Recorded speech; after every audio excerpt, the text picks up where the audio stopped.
영상 편지 27번째 시간, 양과 염소의 분별에 대해서 이야기를 이어가도록 하겠습니다. 우선 말씀 두 군데를 볼게요. 디도서 3장 5절, 디도서 3장 5절에 보면 우리를 구원하시되 우리의 행한 바 의로운 행위로 말미암지 아니하고, 우리 행위에 말미암지 아니하고, 행위로부터 시작되는 것이 아니고 오직 그의 긍휼하심을 쫓아 중생의 시선과 성령의 새롭게 하심으로 하셨나니 라고 이야기를 해요.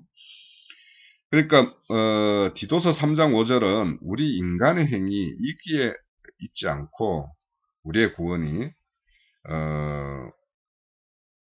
오직 그의, 그러니까 예수 그리스도의 긍휼하심을 쫓아 중생의 시선과 성령의 새롭게 하심에 기반하고 있다라고 말을 해요.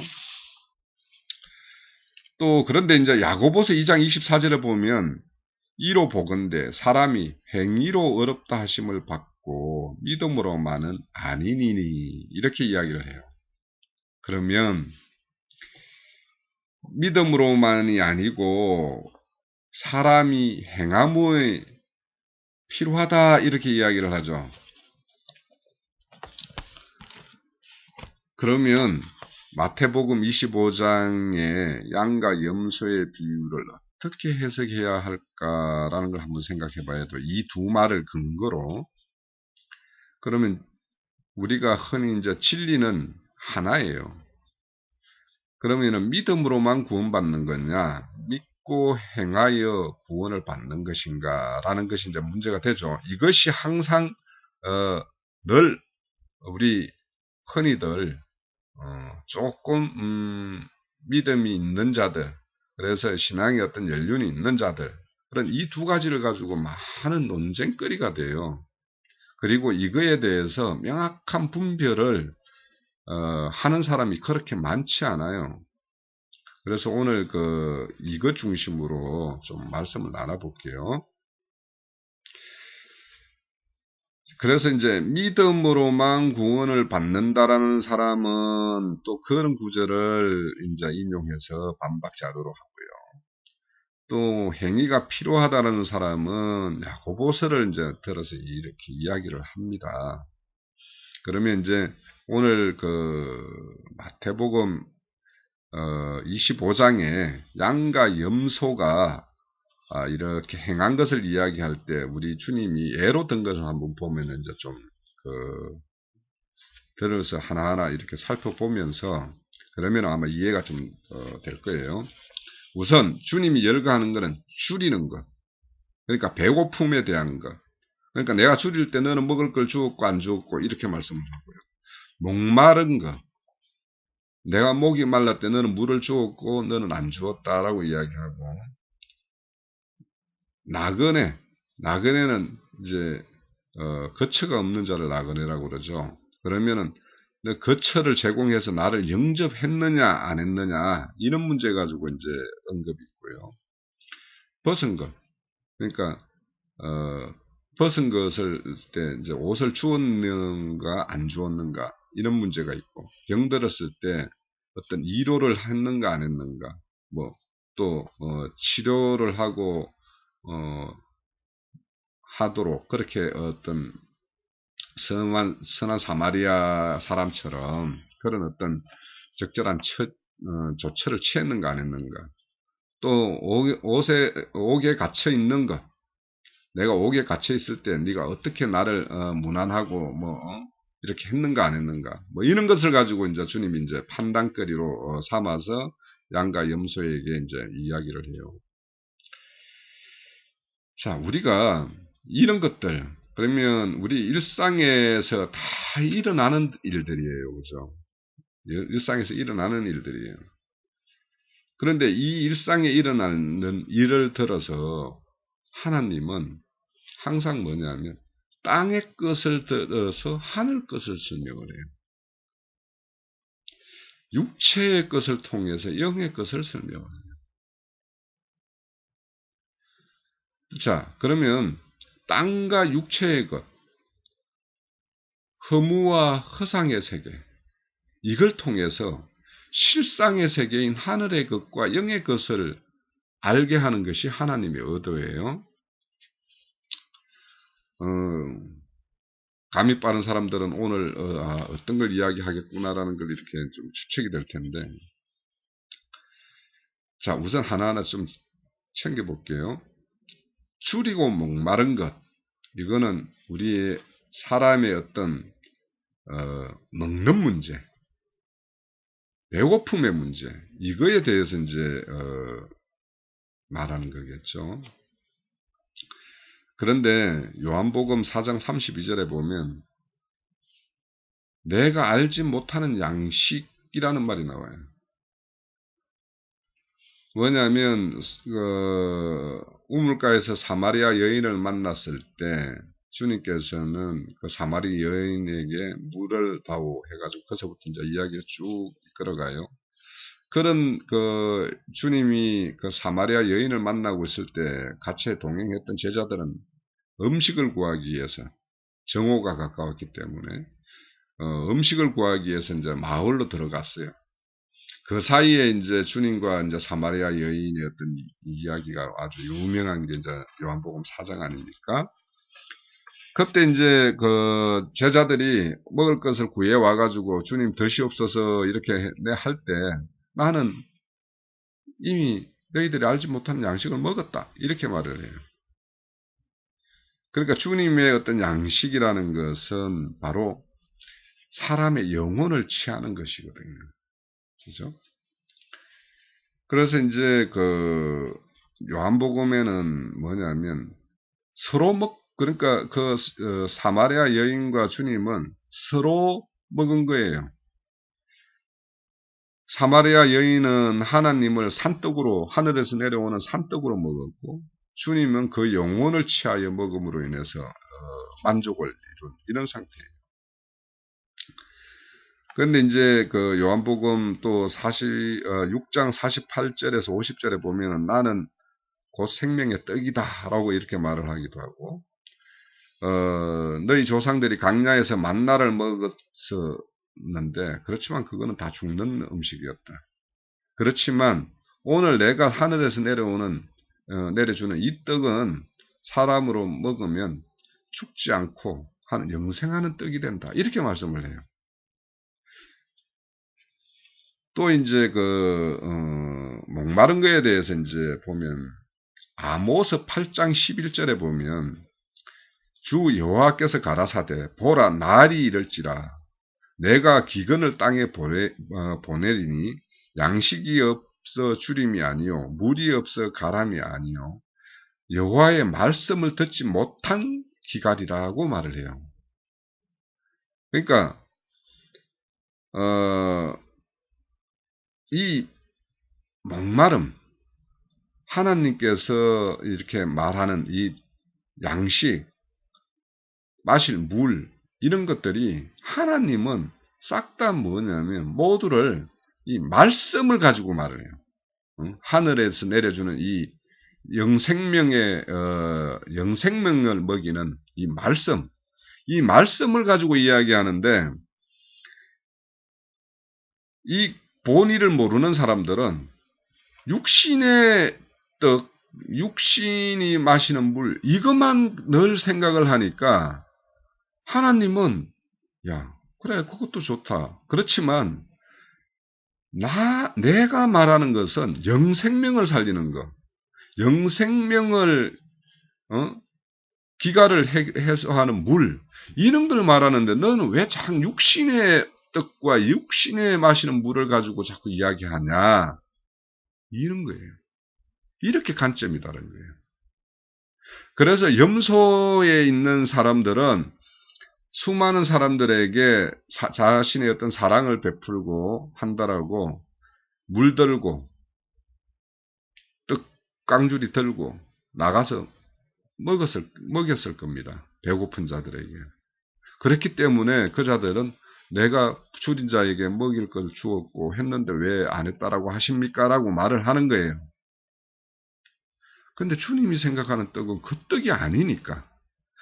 궁극적으로 우리가 육신의 떡을 주고 육신에 마시는 물을 주는 거는 속사람의 어떤 속생명을 살리는 그 떡을 주고 그 물, 가람을 해결할 물을 주기 위해서 잠시 육신의 그거를 채워주지 않으면 그 육신의 생명이 끊어지면 그 속생명을 살리고 세우는 그 일을 할 수가 없으니까 육신의 생명도 동하여 먹이는 것이지 육신의 생명을 살리는 그 떡만 주고 거기에서 끝내버리면 그것은 하나님께서 말하는 하나님이 주고자 하는 그 떡과 물이 아니라는 것이에요.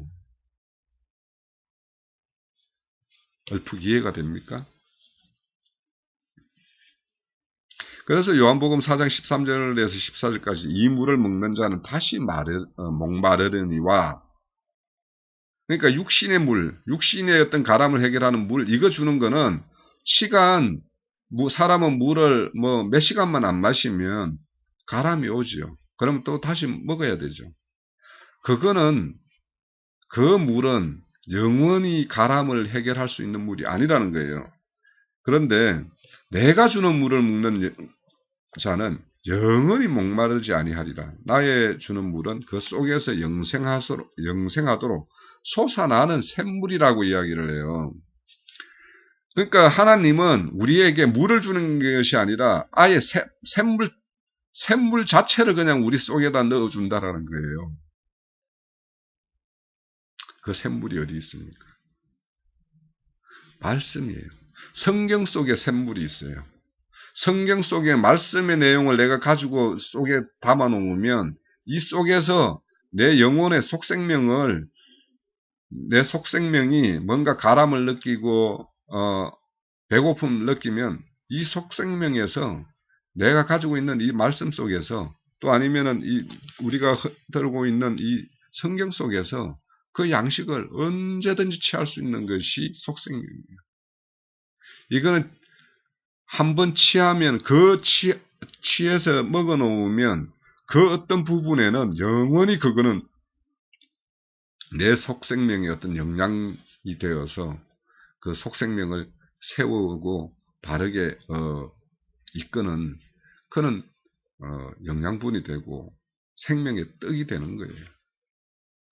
이 부분을 말하고 있는 거예요.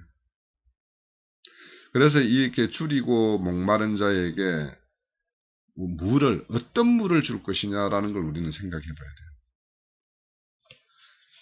그래서 이 행함이라는 거, 야고보의 어떤 행함이라는 걸 내가 육신의 물과 떡을 주는 걸로 행함을 했다라고 한다면 이렇게 곤란한 것이 된다라는 거예요. 우리 믿음이 주는 물은 그런 물이 아니에요. 속생명을 살리는 산떡이고 하늘의 떡이고 뱃속에서 솟아나는 그 생수의 강이 흐르는 그런 물이에요. 그걸로 해결된다라는 거예요. 또 나그네 영접에 대해서도 한번 볼게요. 우리 선진들은 그 나그네 삶을 살았어요. 그래서 아멸 토굴 또 복음의 어떤 사역을 전도의 사역을 하기 위해서 유랑하고 그러다 보면 가까운 거처까지 이르지 못하면 산의 어떤 아멸 토굴 암벽 사이의 어떤 그런 토굴에서 잠을 자고 그렇게 했다라고 해요. 그분들의 어떤 그런 어떤 믿음이 이끄는 어떤 그런 복음 사역이 흘러서 저희들에게까지 왔겠죠. 우리는 그런 분들의 어떤 그런 사역의 이야기를 들으면 참 뭉클하죠. 가슴이 뜨거워지고 눈시울이 뜨거워지고 참 감사하며 그분들의 어떤 노고에 의해서 우리의 어떤 믿음 신앙이 이렇게 세워지고 또 어떤 그분들의 어떤 길을 저희들도 가고자 이렇게 마음을 먹게 되죠. 그런데 이렇게 나그네 영접의 이야기는 창세기 18장에 나옵니다. 18장에 보면 아브라함이 마블의 상수리 숲을 근처에 이렇게 있을 때 여호와께서 나타나세요. 그래서 그가 이제 장막에서 뛰쳐나가서 그 앞에 가서 몸을 조아리고 그분들을 영접하죠. 그래서 걸으면서 주여 내가 주께 은혜를 입사오니 원컨대 종을 떠나 지나가지 마옵시고 우리 집에 이제 가하소서 우리 장막에 가하소서 이렇게 이제 영접을 하죠. 그래서 이 셈족들은 이 나그네들을 이렇게 집 없이 이렇게 거처가 없는 이런 사람들에 대해서 어떤 거처를 제공하는 것이 참 큰 덕을 세우는 거라고 생각해요.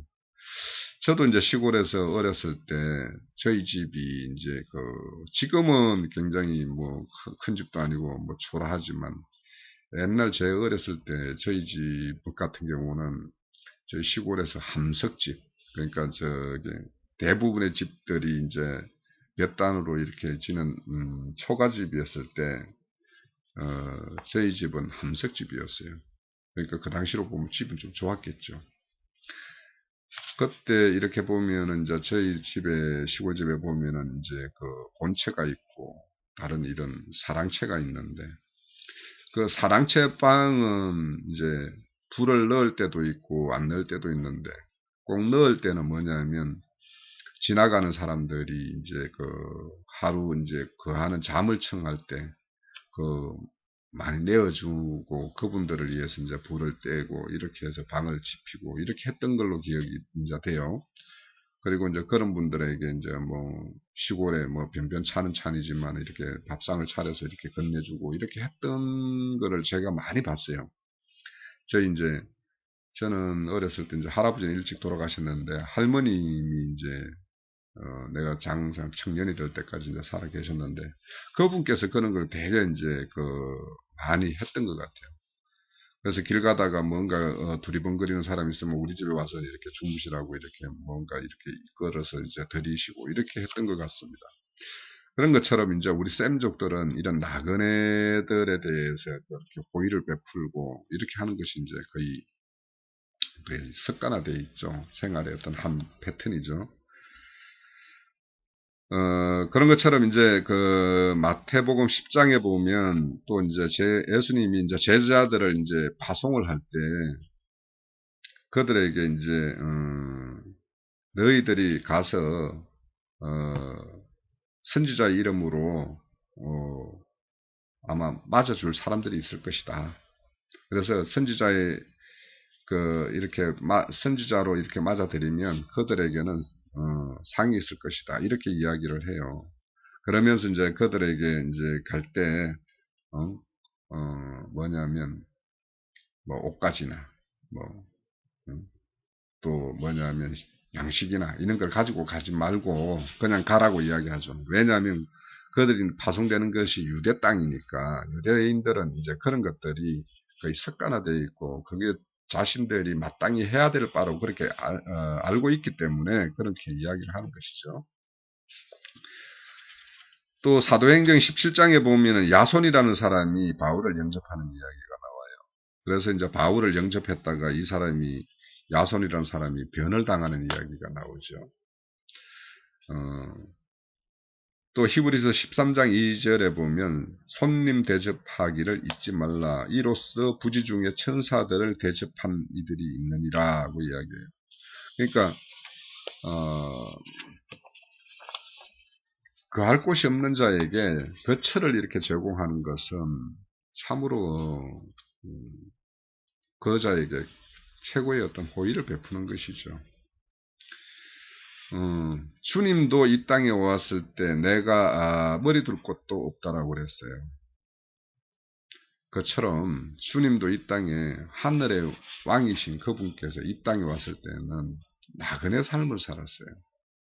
그러면 주님이 나그네 삶을 살았듯이 주님의 어떤 사람으로서 살아간다는 것은 나그네 삶을 사는 이야기일 수 있어요.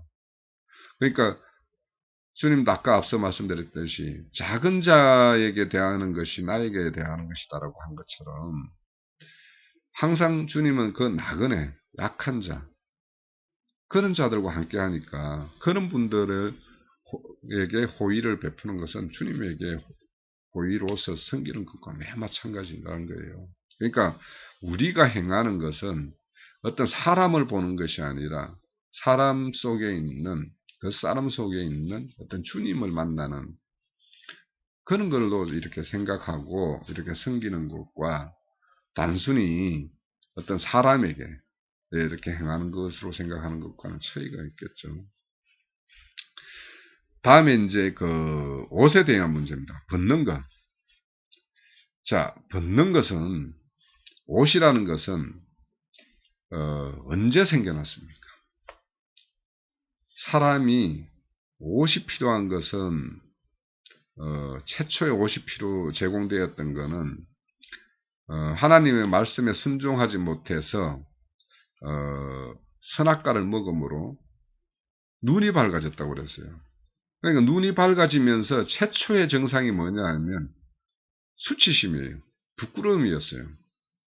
그래서 이 옷이라는 것은 물론 오늘날 같이 뭐 여름날이라는 거는 뭐 좀 덜하겠지만 겨울에는 이 몸을 따뜻하게 하기 위해서 이제 옷이 필요하고 또 아니면은 뭐 덮을 어떤 이부자리가 필요하죠. 그렇지만 근본적으로는 뭐냐면 이 옷이라는 거는 수치심이에요. 이 여름날 사실은 요즘에 이제 외기 온도가 뭐 30 몇 도씩 이렇게 올라가요. 사실 부끄러움 없으면 맨몸으로 다니면 가장 시원하겠죠. 물론 따가운 햇살에 뭐 이 몸이 어떻게 되는 것은 또 차지하고요.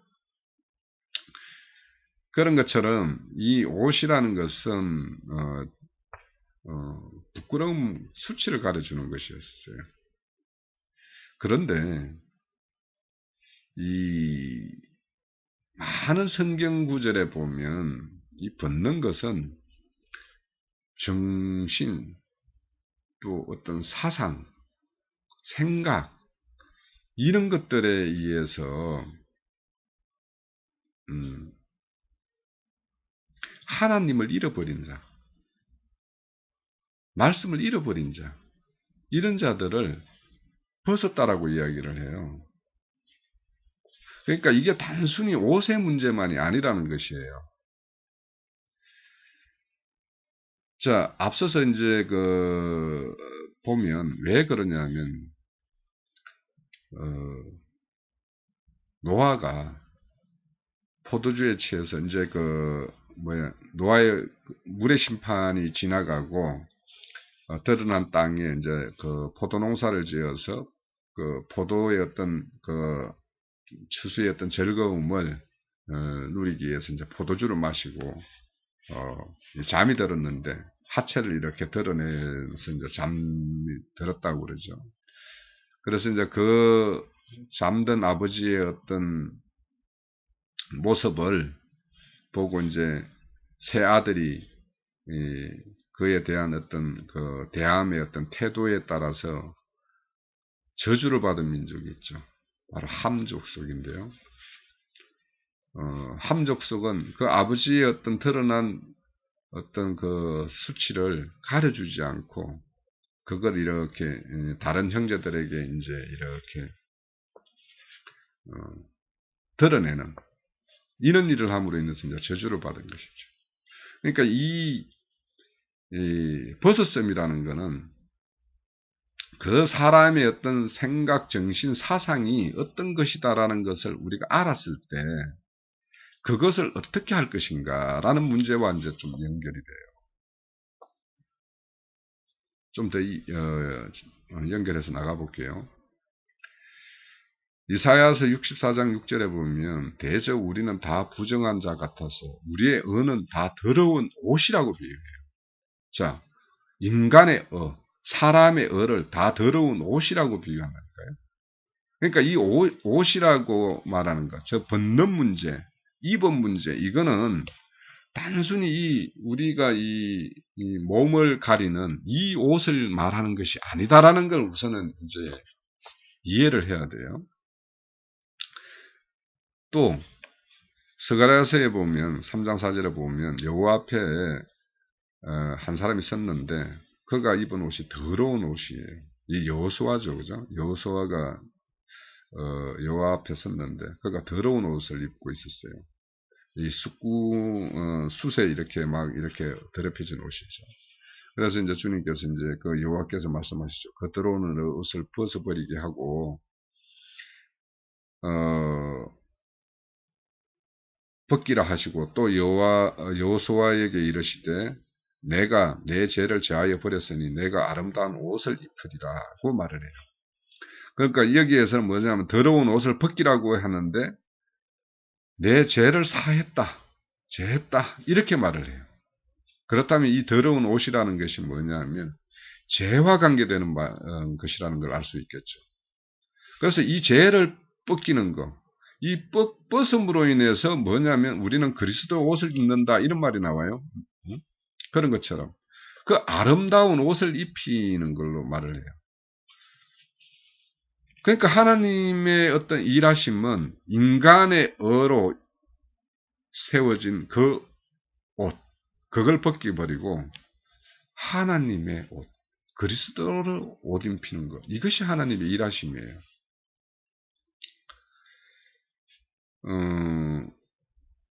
계시록 7장 14절에 보면 이런 말씀이 나와요.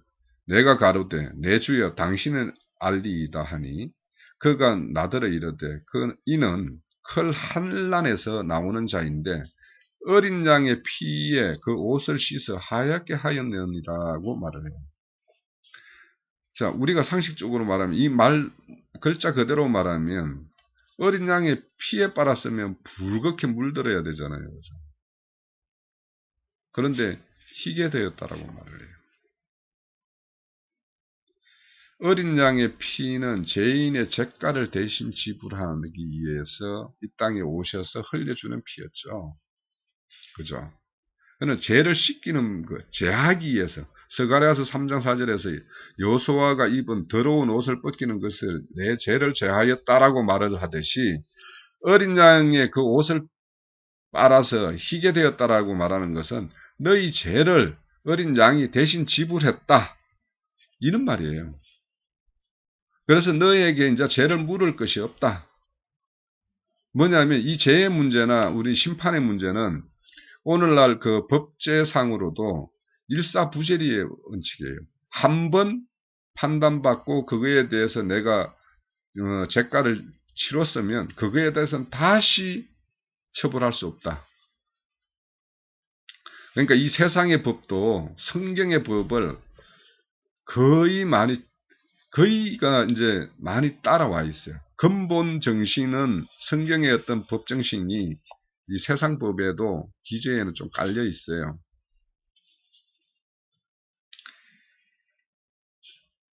그래서 다시 죄를 물을 수 없다. 죄가 없음이 이제 이것이 죄 사함이 되었다. 그래서 너희가 어린 양의 피에 옷을 빨았다라는 것은 너희가 죄가 없이 죄 사함을 받았다라는 걸 말하는 것이죠.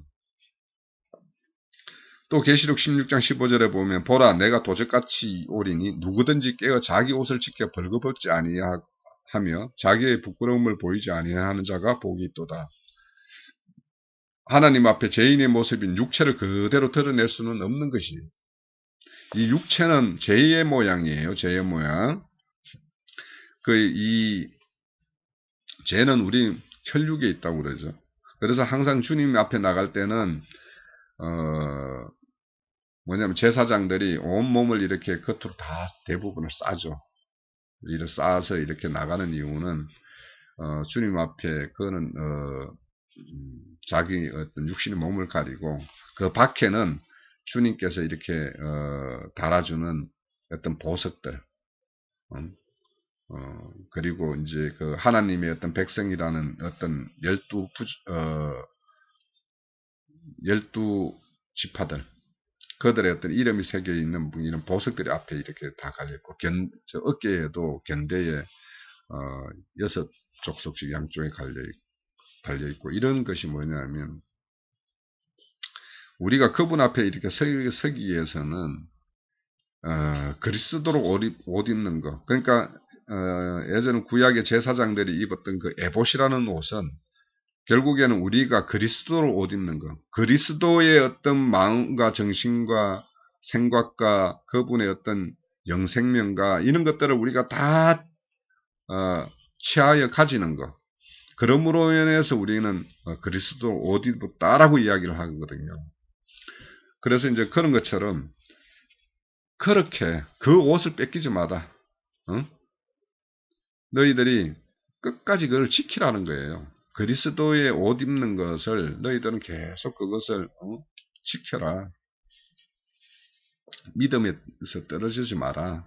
그와 하나의 어떤 온전한 연합을 이루어라. 이런 걸로 인해서 이제 옷을 지킴이 되는 것이죠. 또 계시록 22장 17절에 보면 두루마리를 빠는 자는 복이 있으니 이는 저희가 생명나무에 나아가며 문들을 통하여 성에 들어갈 권세를 얻으려 함이라. 자, 우리의 모든 옷들은 믿음으로 취해서 이제 있는 옷이에요. 그리스도의 의의 옷입니다.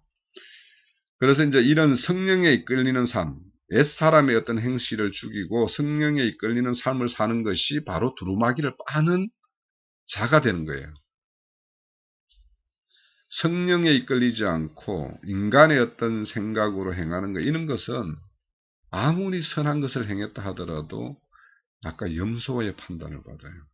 그러니까 성령의 이끌림에 의해서 나오는 그런 어떤 행함이 바로 두루마기를 빠는 행함이에요. 이런 자에게는 삶 자체가 이제 생명나무 열매를 먹고 사는 삶이기 때문에 늘 뭐냐면 생각과 모든 것이 하늘에 두게 살아요. 그래서 뭐냐면 이런 사람들을 하늘의 시민권자로서 사는 삶을 산다라고 이야기하는 거예요. 그래서 이런 자에게는 뭐냐면 생명나무의 문으로 나아가는 어떤 권세를 얻는다고 그러죠. 이런 자가 결국에는 하늘의 도성인 새 예루살렘 성에 참여하게 되는 것이죠.